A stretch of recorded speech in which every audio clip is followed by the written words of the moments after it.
ի վերջո պետք է ընդունենք, որ մենք, այսպես ասած, նահապետական, պայմանական եմ ասում, այդ արժեք, այսպես համակարգի ժողովուրդ ենք, եւ այդ անունները, որ մենք հնչեցնում ենք, նրանք փորձել են այդ փոխել մտածողությունը, ճիշտ եմ ասում, թե ոչ։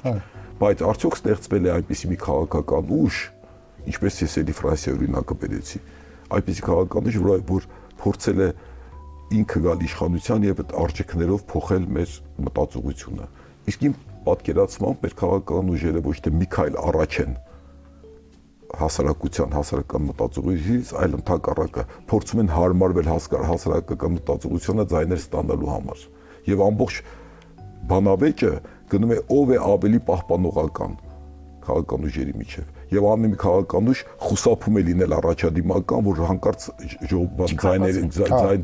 ձայները քիչ լինեն, իսկ հակառակորդը միանգամից դա կօգտագործի, այդ տեսեք մեր ավանդականին դեմ են։ Ես պատկերացնում